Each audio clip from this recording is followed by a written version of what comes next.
Hi, I'm Jeff Scoop with my co-host Acacia Dietz, and this is Beyond Barriers. Thanks for joining us again. And our special guest this evening is Mohamed from Average Mohamed. Welcome to the show, Mohamed. Thank you for inviting me. Thank you for coming. Could you tell us a little bit about your organization and some of the work that you do, Mohamed? Well, my organization is called Average Mohamed Organization, and we are a counter-ideology platform. And when we talk about counter-ideology, we're talking about extremism, whether it's ideological or religious extremism. And we create products that counters extremism. Our mission value is quite simple. We promote peace because Islam is peace, and it's a fundamental human value. We promote democracy in rights, liberties, and freedom. We are anti-extremist, be it Al-Qaeda, ISIS, or QAnon or Proud Boys, or anybody else along those lines. And we are against hate, which is the hate of anti-Semitism, homophobia, racism, anti-Christianity, Islamophobia. And that's our goal and our objective. We work in schools, we work on social media, we do outreach, we work in the streets, we work almost universally anywhere we're invited. Excellent. It sounds like a lot of the stuff that we do at Beyond Barriers too. It's really wonderful to have you on the program. We've got some similar paths that we're on here, so it's quite awesome. And you're based in Minnesota, right?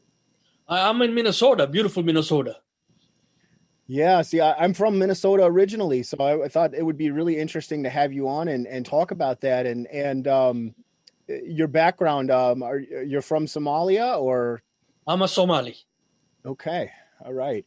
And I know in Minnesota that the Somalians there was some issues there in the past with racism and hate and things like that. Have you experienced any of that personally, or could you tell us a little bit about that? I've been blessed. When I say I've been blessed, I mean that I haven't experienced outright racism. And maybe it's my outlook and my thinking, because I don't see it. I didn't grow up seeing it as a child in Africa. So in my adulthood, I don't see it either. But it exists.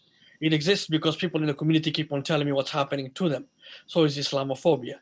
And so I know that it exists and it is rampant. But then again, that's not the only thing that's happening around my country in America. Anti-Semitism is on the rise. Racism is on the rise. So if there's anti-Semite and a racist, believe me, they're always also anti-Muslims. They all go hand in hand together. So this is an issue that's becoming a major problem in our country today. Well, what I find so inspiring about the work that you do too, as a Muslim, speaking up, and I've seen you on social media doing it, speaking up for the Jewish people, and this is a really big issue right now between the Israelis and the Palestinians. So, as a Muslim that's speaking out for peace and doing what you all do, have you faced any backlash for that, or has most of the communities been very supportive of that? Well, the community doesn't backlash me anymore. I mean, there are individuals in the community who will never agree with what I say. Mm-hmm. And these are, I call them the outer tier people. But what we're going for is the center. You see, if they see me saying this, it gives courage to others who are thinking along the same lines. And that's what we're looking for here. We're looking to reach the center and then encourage them to start thinking like we do. For example, when the Palestine-Israel conflict happened this last week, anti-Semitism just went through the roof. When I say anti-Semitic, you could say anything you want to say about the Jews. Compare them to Nazis, compare them to Hitler, compare them to, the most outrageous things you can imagine can be said against the Jews. And then at the same time, too, I was hearing the same thing about Muslims being said by people who are non-Muslims. They were calling us all terrorists. They were calling us all people who are anti-civilization. They hate the West. And everything else you could say. So it's a two-way street. And we are the ones, like you, Jeff Shop, and Acacia Dietz, we are the ones who are basically putting our hands up and our voices up, trying to put down a wave. Absolutely. Like I'm glad, I loved the way that you said it, how, you don't have to be over here or over here. You can be right here. And we need more people right here, because the way, I think it's amazing, like what you do, like you said, you kind of get it from both sides in some ways, because you are speaking peace. So you're not looking at somebody as their religion or as their political ideas. You're looking at them as a human being. And I think, like you said, with you speaking out and doing what you do and giving this a voice, it gives other people courage to raise their voice as well. To raise their voice and to raise their voice for peace instead of war, instead of combating and being an enemy to everybody. That is so true. We don't have that many voices for peace anymore. It seems like each one has a camp now. Yeah. It's like I'm in this camp and everything else on the other side of it is my enemy. That's not how humanity works. We want a civilized society, and to have a civilized society, it means dialogue and conversations. It also means coming to agreement on certain fundamental things we all agree on. Number one, we want peace. Is there any human being out here who doesn't want peace? Peace that comes from knowing that I will be safe, and because I am safe, you will be safe. That is important, and we have to promote that at all times. And those who are extreme, they are minority, but they're very vocal. They're very loud. Mm-hmm. They're very loud, and they're organizing. They're putting their money together to shape us all. And we have to stand up as citizens. Now, our government, God bless them, they try. But there's mixed messages coming out of them. That's the best I can put it. And we civilians, like Jeff Sharp or Acacia Diaz, we're trying, but there's no agenda we have. I mean, I don't have a department here, and I don't have an agenda that I'm trying to carry out within society. All I want is peace and freedom and liberties and justice, everything American, everything I've come to love about America, everything I've come to learn in America, something that I was taught by Minnesotans here in America, something I came with from Africa, understanding. So that's what we promote in terms of our social outreach, in terms of our objective. That's beautifully stated, and that's absolutely the absolute truth. And you're right. There's so much with the extremism, whether it's on the right or the left. These are loud, there's small groups of people that are having these voices, but most of us are still here in the center, and we do want peace, and we want prosperity, and we want all those human rights and dignity and those things that everybody should want for their families, but these loud voices that are on the far right and the far left seem to be trying to control the dialogue and control the narrative that the public is hearing. So what you're doing and others like yourself and like Beyond Barriers, Average Mohamed, and other groups, it's so incredibly important, and it's courageous. Mohamed, so I wanted to ask you a little bit, and I really enjoyed what you said about all the things that are great about America. And as an immigrant, my mother came over from Europe, so I'm first generation. So I didn't have that experience, but my family did.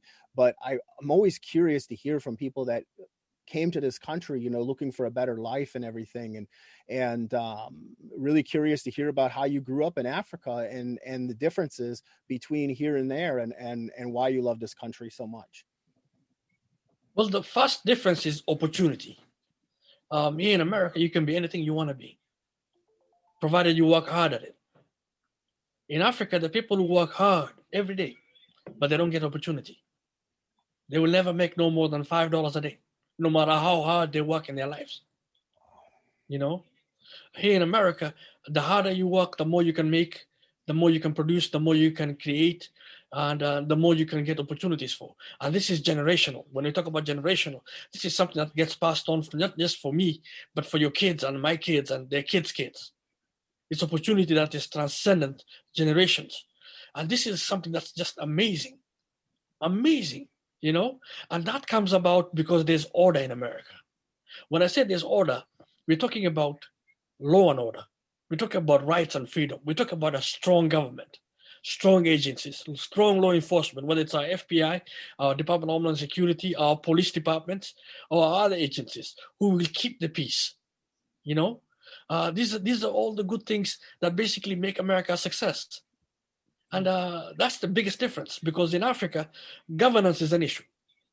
When I say governance is an issue, you don't know on whose sides they are when you go meet them. They could be against you, they could be for you one day. But here in America, you stand a chance, because what happens is the government is held accountable. Accountable. Power belongs to the people. To the people, by the people, for the people, just like Lincoln taught us. And this is why we promote democracy around the world. This is why I say theocracy. Wanting to make it a religious state is wrong. Wanting to live under communism is wrong. Wanting to live under dictatorship is wrong. And we make messages along those lines. And we tell our kids that. And we tell them why. Now, how did you get started doing what you do? How did you get started doing the counter messaging? Well, in 2014, ISIS and Al-Qaeda was targeting my community. When I say they're targeting my community, they were targeting my community. Kids were getting up to 5 postings on their social media from ISIS and Al-Qaeda, trying to recruit them. They targeted our community here, and they were successful. They recruited about 60 individuals. From the United States or from Minnesota, United States. Minnesota. Oh, wow. We produced the most jihadis in America. Wow. At that time. And so we sat down and we said, what can we do? We're not law enforcement. We're not the government. We can't arrest them. But what is it that basically is getting these kids? And we figured out it's the propaganda. It's the messaging. It's the social media network. It's the network that they set up whereby they tell the kids and gain over their minds and tell them your family is no longer your family, your mosque is no longer your mosque, your religion is no longer the way you understand it, and this is the new format we're teaching you. We're seeing the same thing with our right-wing community and our left-wing community here in America. The same methodology, the same grievances. From grievances, they create a community and a network. From the network, they create a recruitment means. So our job is to interdict and intercept and interrupt the process by creating messaging. Whether we go out live, and I've spoken to tens of thousands of kids, or we go create viral videos on social media to reach millions of people, tens of millions of people across the world. And the goal is to say, look, they're lying to you. These extremists are lying to you. And we can prove it. And we give them examples and we give them messages which are very simple, nothing complicated about it. A young child can understand it, and a young child can tell other children. And that's what the objective is. We're changing minds by the tens of thousands. And that's the goal. We catch them and we bring them back to the center. That's awesome. And that is very similar to some of the things that we do as well with the counter messaging. It's just putting things out there and giving people an alternative way of seeing things, of looking at things and reaching them. And that's another question. I have a bunch for you. We're going to keep you busy here tonight, Mohamed. You are working on a cartoon counter messaging video right now. Could you, and hopefully we'll be able to show it on the program if it's finished by the time this comes out. Could you tell us a little bit about that? Well, it's a message about anti-Semitism. And we went around and we looked for the definition of anti-Semitism. There's a definition that basically is agreed upon by all organizations across the world. And we use that definition to create this message. And the message is basically what is wrong with the anti-Semitic thinking from a personal level, from a human level. And we created a 2.5-minute message and a cartoon, which you will play. And it is once you hear it, you'll understand it. For our listening audience, we do have the audio for Average Mohamed's cartoon regarding anti-Semitism. Please take a listen. Jews are the enemy of Allah. Jews killed Jesus. Jews control the economy and banks. International Jewry starts wars. Jews control the media. The Holocaust did not happen. Israel is delegitimized and should not exist because it is a Jewish state. Jews created and spread coronavirus. Jews are greedy. Don't Jew me.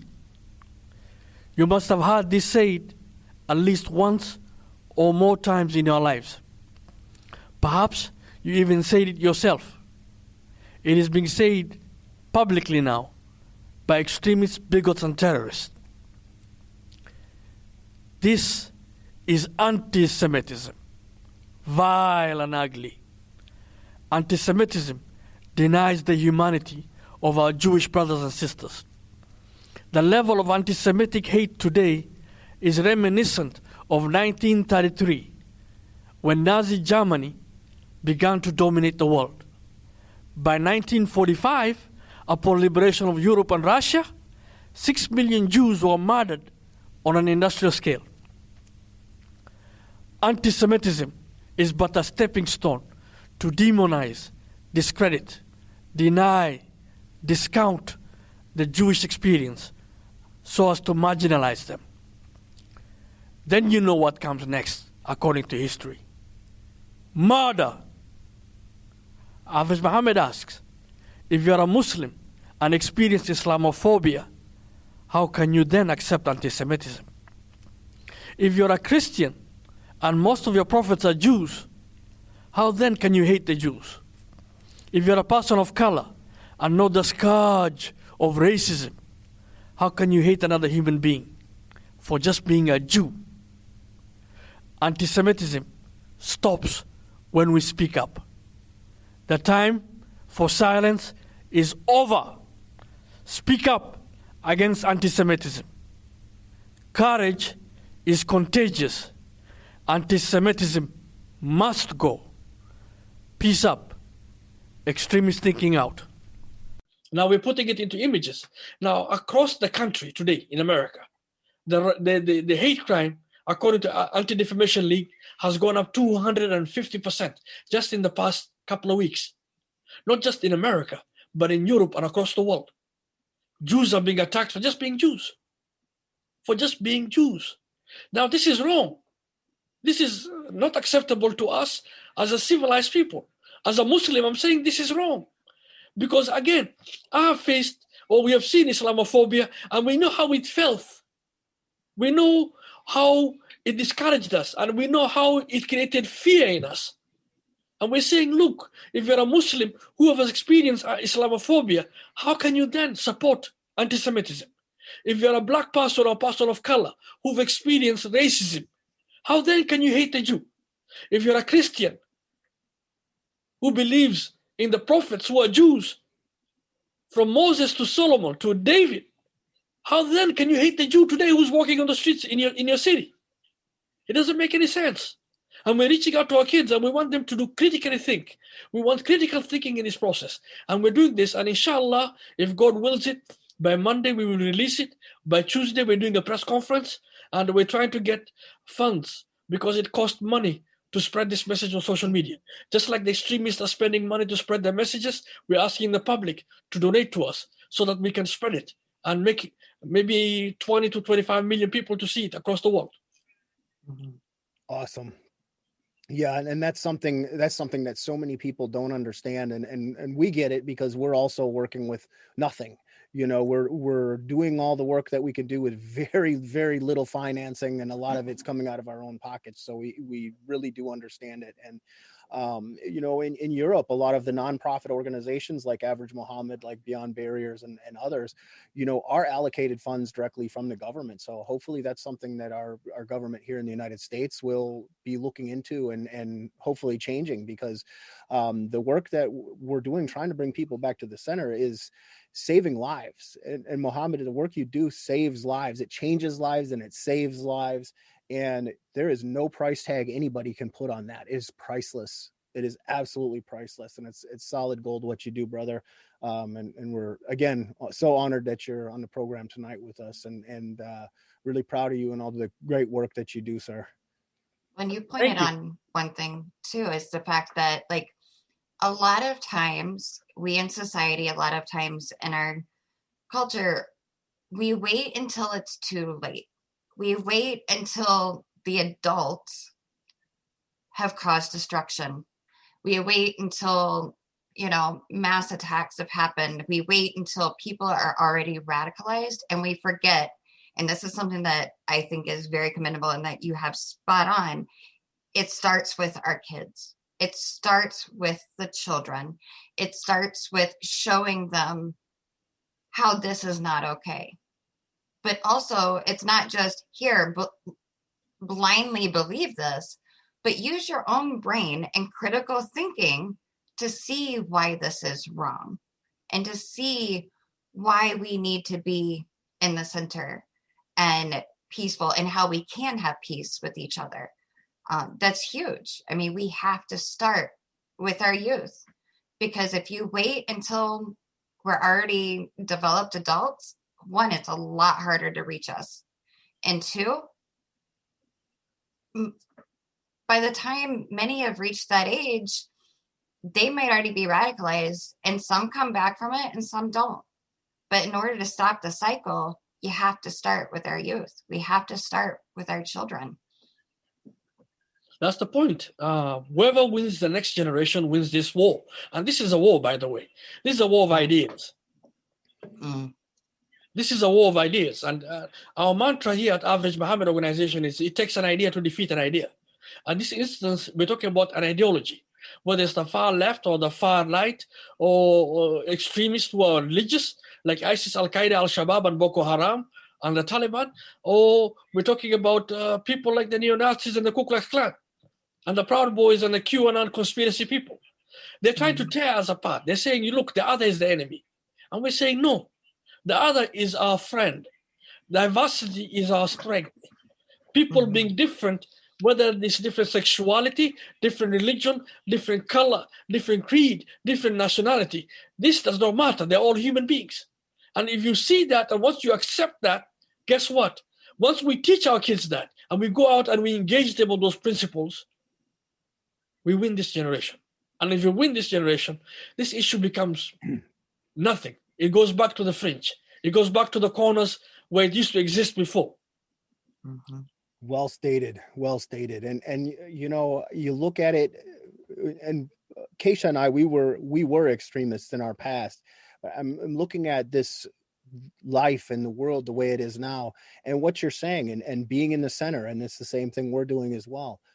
It seems so simple and so logical. Like, how could anyone not see it? Hey, like, what does it matter if so-and-so's skin color is a little different? What if they are worshiping a different God? Who cares? Like, we all have wants, desires. We all want our kids to grow up and be successful. We all want to be happy and healthy. And most of us enjoy similar things in life. So what is why do we have to divide over petty things like politics or skin color or religion and things like that? And you're right, it's a war of messaging, and we just got to keep up with this messaging, and keep bringing it out there. And as Acacia stated, and the youth is where it's at, and Mohamed, like with the cartoons, I think it's a great direction, because it's going to hit that younger generation and hopefully prevent them from entering into groups like what we were involved in the past, or these extremist organizations. Once you get in there, that's your echo chamber. And as you stated, othering, the other is bad because they don't think the way we do. And it's very easy to get caught up in those echo chambers, those bubbles. And once they're in there, it is a lot more difficult to get them out than it would be to prevent it in the first place. So hearing that you're working with the school systems and things like that too, that's really incredibly important. And any way we can empower that and uplift that and boost that messaging, count us in, because it's good stuff, man. Well, I'm working on making a curriculum right now, and hopefully in the fall, with help from University of Minnesota educators, we will create a curriculum. And I wanted you to create a message with me, because you came as a former to talk about racism, what it means, what they told you, and more importantly, why it was wrong and why you came out of it. And we'll put it together. And I will put together a couple of messages promoting the same values I discussed about my mission value: democracy, peace, anti-extremism, anti-Semitism, racism, and things of those sort. And it's important that your voice comes out, because the most powerful voice we have today is people like you, Jeff Sharp and Acacia Diaz. And the reason why it is the most powerful voice is because you were there. You were on the other side. You were either left wing or right wing, and now you're back to the center. What did it take to get you back to the center? What clicked? What went, okay, I think I'm on the wrong path. I need to be on the right path. And this path I'm on is not the right path. I mean, that is a value and a message that our youths need today more than anything else. Absolutely, and you can count us in on those projects. Definitely looking forward to working with you on that, because I think it's incredibly important. And unfortunately, when they say there's the saying, when life hands you lemons, you should make lemonade. That's the way I look at our past, because our past is, we got handed some lemons, even though it was choices we made. We have to take responsibility for that. We made those choices, but life handed us lemons because of our own choices. And now we're making lemonade, and we're going to do something good with it, because we do understand that path and how people radicalize. And we also understand how to help them de-radicalize, and what, in simple terms, I mean, we've covered this a lot before, but just in simple and short terms, because we have more questions for you, but is getting in touch with one's humanity, being able to see the humanity of the so-called other, and realize that, hey, that is not the enemy sitting across from you. That's somebody that's just really a lot like you, that's maybe has a different skin pigment or follows a different religion. They're not much different. And that's what we have to see. And that's what got to me, was meeting a Muslim woman and a Black man that I had met in my time in the NSM, and they showed me their humanity, and I was able to identify with it. And then I realized I was on the wrong path. And if someone that had spent most of their adult life involved in one of these extremist groups can change like that, and we see it all the time in the work that we do, and I know you do too with people, people can change, and we can help them to change. And that's why these messages are so important, and the work that you're doing, and it's just incredibly important. And another question I had for you, and I had a note here on this, but you were in 2020 the State Department Citizen of the Year, and then in 2018 Citizen Diplomat of the Year. Could you explain a little bit about that for the listeners, and what that was all about? In 2018, Global Ties USA gave me the award, which was the 2018 Citizen Diplomat of the Year. This was an award given to Maya Angelou, the poet activist. It was given to John Richardson, the guy who started U.S. Institute for Peace, and also given to Senator Fulbright. So this was a big deal. And the main reason why I got that award is because I trained over 1,000 NGO government officials and organizations and clergy and people from across the world in terms of how do you speak to your community on this issue of extremism. Because we have a program and a model, and it's very successful.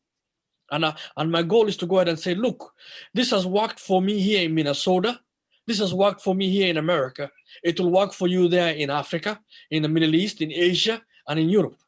And I was one of the most successful sought-after speaker. And they were like, oh my God, you're making all this time free. Again, I don't get paid to do this. We're just doing it because we love our country.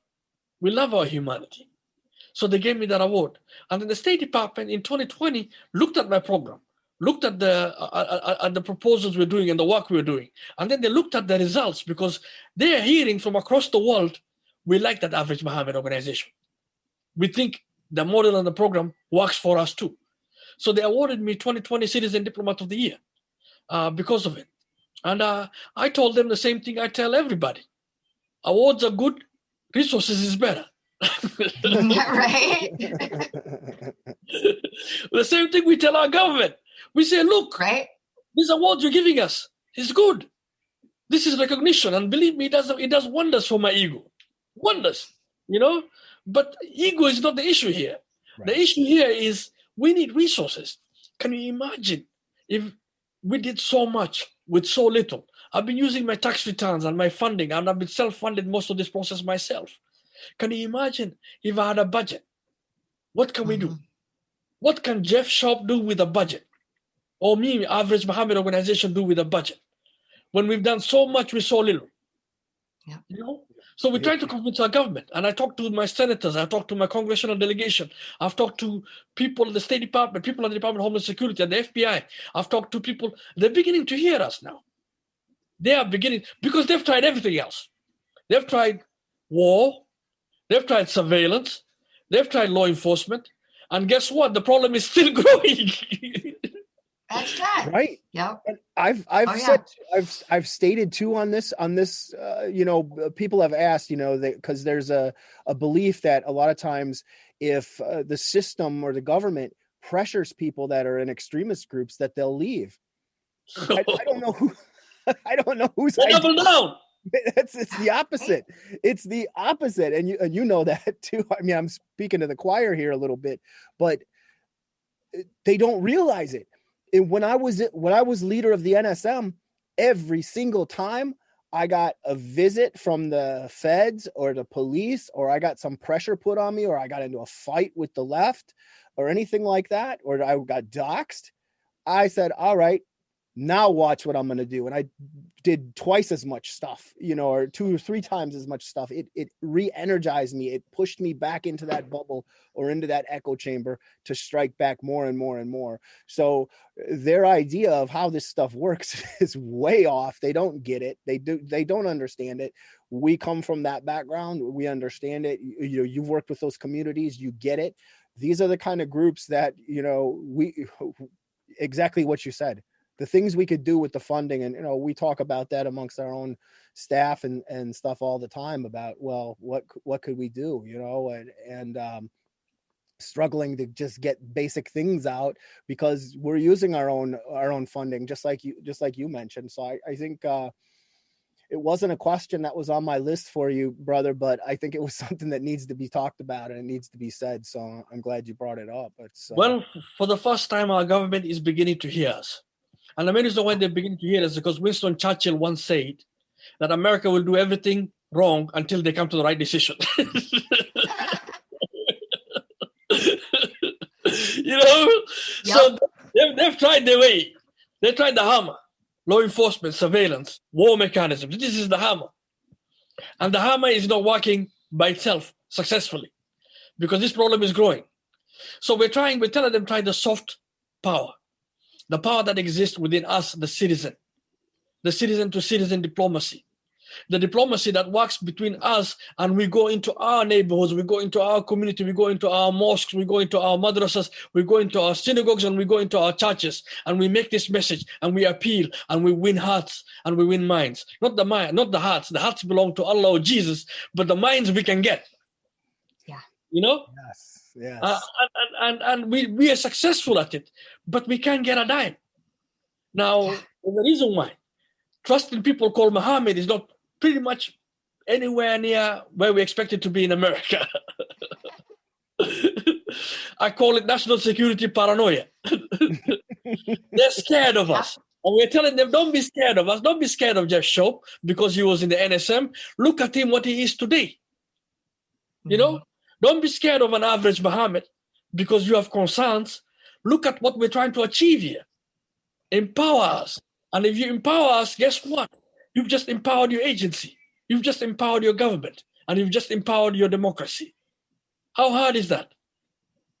Absolutely. Exactly. You hit the nail on the head. Completely hit the nail on the head. Because and he's so passionate about it too. I love it. It really is. You're right. I mean, it's like it goes back to a lot of things, whether a lot of hate, anti-Semitism, Islamophobia. It boils back down to fear of what we do not know or what we do not understand, which then grows. But if you don't take that leap, I mean, they look at the results. They obviously see that you are getting results. Your way is working, being in the center and bringing people together and being able to talk to each other like human beings. No 2 human beings actually agree 100% on everything. Nor that's the beauty of it though. But you're able to find that which you do agree on. You agree on the basic human rights that each person deserves to have. And you go from there and they see you're getting those results. And like you said, I think you're right. I mean, they realize they have been tackling this problem from all the wrong angles. And I think right now they don't really have a choice but to try something else. And they see you're getting results. And we've shown them that, there is another way to tackle this. And it doesn't have to be with weapons. It doesn't have to be with, surveillance or whatever. It's as simple as talking to another human being, really, when it all boils down to it. I mean, there's a lot more nuance than just that, but that's where it starts. Let me get on my soapbox for a minute. Go for it. What drives people to extremism? First is grievances. If you're a Muslim, they're saying Islam is under attack, or the correct Islam is not being practiced according to what we believe, a minority. We want to make slaves of others. We want to bring about a theocratic system when we prefer, and majority Muslims across the world will fight and die for democracy. And if you look at the extreme right, they talk about genocide of white people, or white people losing power, or the diversity, and seeing people of different sexuality, different color, different religion coming on the main stage of America. This is scaring them because this is not something they're used to or they want. They believe that is something wrong with it. And what we're saying is that is one issue. The second thing is networks. And the networks they're talking about is basically social media sites that they go to. They have media, they have news magazines, they have websites, they have networks, they're being pushed out of one social media platform to another, but they keep on popping up. As fast as social media shuts them down, they pop up somewhere else, and they seem to be migrating all over the place, And the third part is basically when a person becomes active. Now you can engage those three things we can engage. What I say is what Jeff Shop does and what Acacia does and what I do is we go after the first two areas. When we talk about the first two areas is the grievances. We can message against those grievances and win their hearts and their minds and bring them back to the center. The second thing is the networks. And we can engage through algorithms just like they are doing. And get on their social media sites and get on their messaging system and get on their systems and get into their community and engage them and even debate them or even engage them further and take them down out of this context of what they see, give them a different idea, at least the option of competition, because this is what America is all about. We compete with each other over everything. It doesn't matter what it is. Soccer, football, basketball, it doesn't matter. If there's something that is worth competing about, we will compete. So why don't we do the same against the extremists? Exactly. Good point. Really good point. And that's just it. And I mean, with our background, Acacia specifically, she worked in the propaganda department of the National Socialist Movement for NSM Media, and that was a big part of the messaging that when we were extremists that we were doing was like, let's get out material fast, let's hit hot button subjects, and let's make it look as good and as well produced as possible. There was some videos that the NSM was producing that major media thought that we had hired a production company to build this. It was all done in-house, but it was so well done that they thought that we had hired a production company to do it. So that's the kind of stuff that we're up against on this side is messaging and that sort of thing. And they do have funding. They, their members and people that are in part of these organizations, some extremist groups are a lot better funded than others, but they do have funding that are being put into these projects. So if we are to compete with them in a war of ideas, like what you were just saying, we've got to have the backing to do that. I mean, all the awards and all the, what they say, like, good job, and they pat you on the back. We get that all the time, but we can't fight with nothing. We can't, and I know you're producing these videos and things like that. And it's shameful that it has to come out of pocket. It shouldn't. This anti-Semitism video I made, I used my money from my tax return. Tax return kicked in, I just made the video. And guess what? It's right on time. Don't take my word for it. Google anti-Semitism right now. Oh, yeah. It's in the headlines. Watch CNN, watch Fox, watch MSNBC, watch NBC, ABC, CBS. It's in the headlines. Listen to what the Jewish community is saying today. Now, I made this. It cost me money. And believe me, for my humanity and for my Jewish brothers and sisters, I will spend anything to secure their society, because I believe in my humanity as a Muslim. That is what Islam teaches me. But again, it costs 10 cents to 7 cents to get a set of eyeballs on social media. Yeah. Do you want to get 25 to 50 million people to watch this video? Give me the resources to do that. Who do we go to? Seriously, who does Jeff Shop go to say, look, I have a message that needs to reach 20 to 50 million people? Who do we go to? Now, foundations don't want to touch it. They say, oh, this is a government issue.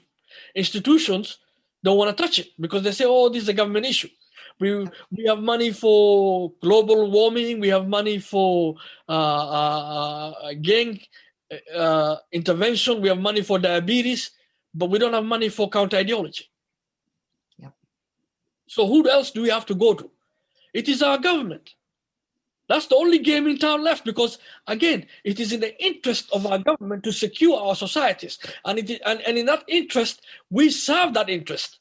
And to serve that interest is we secure our communities by engaging them and talking to them.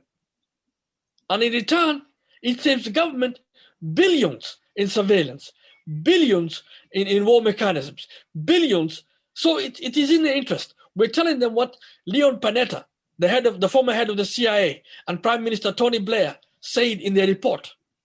Spend just 1% of what you're spending on war and surveillance and other means, just 1%. And give it to Jeff Shop, give it to Mohamed Ahmed at Average Mohamed, give it to Acacia Diaz, give it to other people who are in the spectrum across the world, who are Muslims, Jews, Christians, white folks, black folks, sexuality, homosexuals, LGBTI community, people who are trying to change the narrative in this world. Give it to them, and guess what? You will earn and save yourself billions. Yeah. We don't have a lobbyist. Absolutely. Who's going to lobby for us? Unless we do it ourselves. I was just going to nominate you for that. I was going to say, I was too. Like a good lobbyist. But you're right, though. You're right, though. The guy who makes the weapons, he wants to sell the weapons. The guy who's making the surveillance component, he wants to sell the surveillance component. Mm-hmm. They're making hundreds of millions of dollars in this process. So there's no incentive for people like me and you to be successful there. Right. Double-edged sword. It's a very sad truth, unfortunately. But you're right. It would save them so much. And again, like I said earlier, you can't put a price tag on human lives. And that's what we're doing. It's not just saving the life of the individual that's getting involved in extremism, but what if that extremist that we help off-ramp, or that Average Mohamed helped off-ramp, is the next person that walks into a mosque or a synagogue or a church and starts shooting people? That's the type of, some of the people that we are working with to off-ramp, is those people that get triggered by these ideologies to take that ideology to the extreme and go do something horrible to innocents. You can't put a price tag on that. And as you said, I mean, they're so worried, or so much funding has been put into war and surveillance and all these other things. Just give us a little bit to make our materials better, to make the counter messaging more effective, and watch what we can do with it, because it's phenomenal. Absolutely. It's not just about giving us funds. It's also allowing us to do what we do best. Look, when you go to a corporation and you say, look, your corporation, we have a problem, and they say, okay, what's the problem? You don't tell them what the solution is, because you already have the problem. Our governments are facing this problem. Now, the solution should come from us. Ask us what our solution is. In other words, ask an Average Mohamed, what do you want? How can we help you? What do you think is the best way for you to go about doing this work? Or Jeff Shop, or people like Acacia Diaz. How do you best go about it? But that means to be humble enough to say, look, we've tried our ways. Let's try your way. Now, I keep on telling people, and I've reached out to, I just applied for a grant with the Department of Homeland Security to train our local police department. And I'm in contact with the State Department, and I've been asking them, look, can you help me set up organizations I've spoken to in East Africa and West Africa to get them going?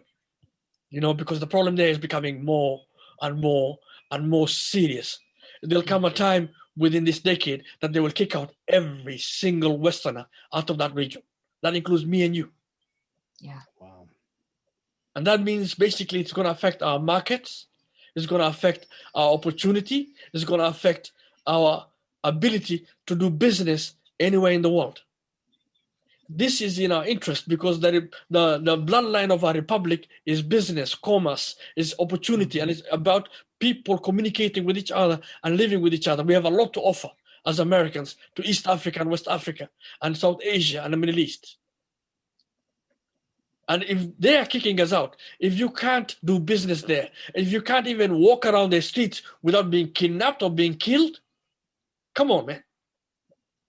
And if you tell me that what you've been doing for the last 20 years has been working, well, that's, you yourself are saying it's not working. The government themselves are saying it's not working. You've come to that conclusion. Try us. Give us the resources we're asking for. End this national security paranoia that you don't trust people who are foreigners, or people who are like Muslims or black, or people who are different opinions because you're afraid you can't control the message. Just let go a little bit. Yes. Give us the freedoms and the liberties and the rights that we are so proud of here in America. And guess what? We will deliver. We will deliver.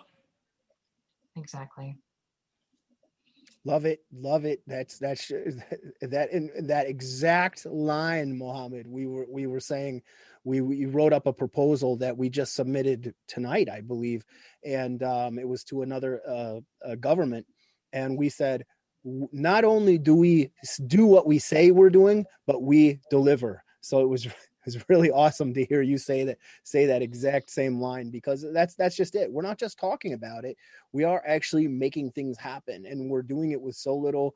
And volunteers, the people that are helping us are all volunteering their time and outside of their work, regular day jobs and all this. And it's phenomenal what we've all been able to accomplish with so little. So it's inspiring, and it's always inspiring to come across organizations like Average Mohamed and the work that you're doing.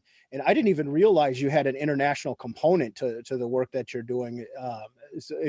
So that was really interesting, just hearing that about East Africa. So you're doing stuff on an international level, not just locally in Minnesota and here in the United States, but tell us a little bit more about that, if you would. Well, the thing is, if you don't secure internationally, we're not secure here at home. If you don't believe me, look at September 11th. Yep. Those were 19 individuals. None of them were American. None of them. Not even one of them was an American citizen. So what's happening over there is going to happen to us here. Mm-hmm. And we're living in a world whereby the means for violence is becoming more sophisticated and easy to implement. A person can get a cookbook for the anarchy and guess what? Cause mayhem anywhere in America today. Yep. And we are an open society. We will never shut down our borders. Because, again, our business depends on it. Our prosperity depends on it. Because we're selling to the world or we're shutting ourselves off from the world. And America does well when we're selling to the world. Right. And we can't sell to the world if we're shut out. So guess what? It's important for American corporations to understand that if they can't do business there, they won't be able to sell their items here. We need Africa. We need the Middle East, and we need Asia. And we're not going to get pushed out of it because extremists want to push us out. We will fight. And now we're doing the fighting. But all we're saying is fight smarter. Fight smarter. Engage. Use soft power. Use diplomacy. Citizen-to-citizen diplomacy. This is something which we can do. Use people who have been accredited. I've been researched by institutions and organizations. And they've basically given me a clean bill of health for an organization that basically doesn't have any budget. Can you believe that? Yeah. Oh, yes, unfortunately we can. Yes. Sadly enough, we can. But no, Yeah, you're right. I mean, it's mm-hmm. it's crazy how, like, a lot of people think that people like us or people like you, like we do this because there's money to be made in it. And let me tell you, and you already know this, Average Mohamed, because you're paying for it all out of pocket too. if you're in it for the people, there is not money to be made in it, because you're not doing it for the money. You're doing it for the people. It would be nice if there is money in it, but that's not the point. The point is the people. Now, if we can get the resources to do what needs to be done for the people, that's... The thing is, this is what I tell people mostly, is also there's a risk that we take. How many death threats do we get? ISIS, Al-Qaeda, and Al-Shabaab have sent me death threats, and they told me if they ever catch me, they're going to behead me so fast. Wow. You know what I told them? I told them I'm an American. We don't run, we don't hide, and we don't back down. You know, we are Americans. We are the loudmouths of this world. We will stand up in your face and say, "To hell with you." Yes. You know, yes. And I get thousands of emails. Majority support us, but I get thousands from right-wing people who hate us and who cast me out. And then I get thousands of mails from the left wing saying, "Oh, you're supporting the evil empire, America." Mm-hmm. You know, what's wrong with people? You're the sellout unit of the Muslims. You know, selling your people out, and you are a native informer. So we get all this, and we put up with it, and we grow thick skins, and we say, "Look, this is part of life now." Yep. Even after all that, to face what we call national security paranoia. Yeah. To be denied resources based on our backgrounds or our looks or what we're seeing. When we are effective, fear of us, loss of control. You know, this is unwarranted. Give us a budget. Tell us who we can go to create these means. And this is something that our congressional leaders should understand and our civic leaders should understand. But more importantly, our corporate leaders should understand. Where government fails, corporations have stood up and led the way.